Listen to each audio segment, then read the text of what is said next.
नमस्कार, मैं सुबोध मंडल आज आप लोगों के सामने बिहारी रत्नाकर का 28वां दोहा व्याख्या के लिए लेकर उपस्थित हुआ हूँ। 28वां दोहा जो है बिहारी रत्नाकर का इस प्रकार है। लौने मुँह दीठी ना लगए, लौने मुँह दीठी ना लगए, यों कही दीनौ ईठी, दूनी भय लागन लगी, दियों दिठौना दीठी।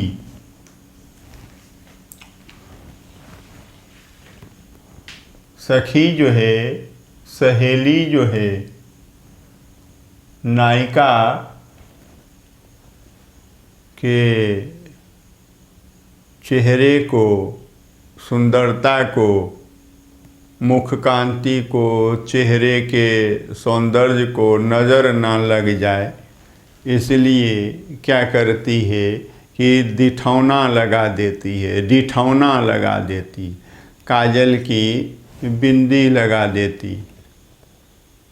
और परिणाम क्या होता है कि काजल की बिंदी लगाए जाने पर नायिका का सौंदर्य और खिल उठता है और बढ़ जाता है, और देखने वाली आँखें जो हैं वो दूनी होकर के देखने लगती हैं। पहले जो है जितनी आँखें देखा करती थी नायिका को, दिठौना लगाए जाने के बाद उससे दूनी आँखें जो हैं नायिका को देखने लग जाती हैं। तो इस दोहे में दिठौना सौंदर्य का वर्णन है, यह हमें अच्छी तरह से समझ रखना चाहिए। नखशिख वर्णन जो है नायिका का, यह नहीं कि एक ही साथ कई कई दोहों में नख से शुरू किया और शिख तक वर्णन करते चले गए, ऐसा नहीं मिलेगा। कहीं कहीं किसी दोहे में किसी का वर्णन, किसी दोहे में केश की सुंदरता का वर्णन, किसी दोहे में आँख की सुंदरता का वर्णन, किसी दोहे में नाक की सुंदरता का वर्णन, किसी दोहे में ठुड्डी के गड्ढे की सुंदरता का वर्णन। तो यहाँ हम देख रहे हैं दिठौना की सुंदरता का वर्णन। इस तरह से नखशिख वर्णन मिलता है। वह नखशिख वर्णन कहीं भी एकत्रित नहीं मिलता है, यह ध्यान में रखना है। कुछ शब्दों के अर्थ को हम समझ लें।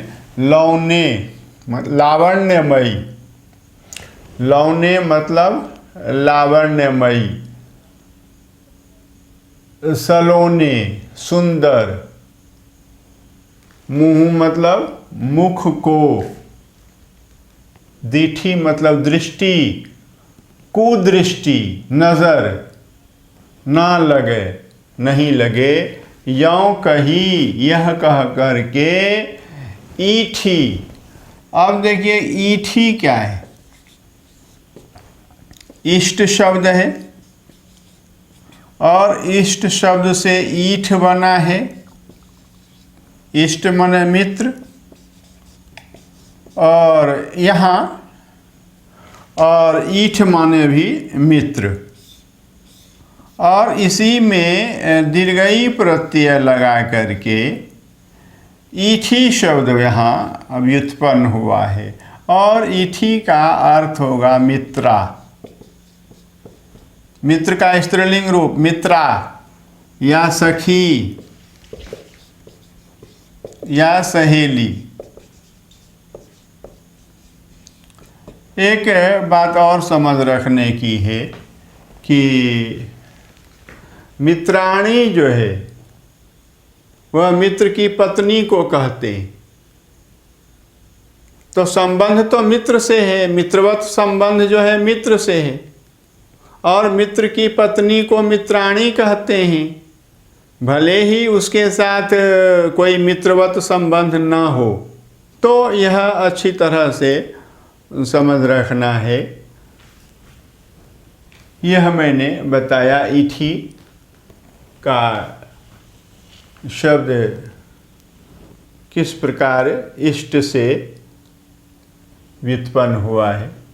दूनी, दुगुना, दुगुनी, वह होकर, लागन लगी, लगने लगी। दिए, दिठौना, दीठी। तो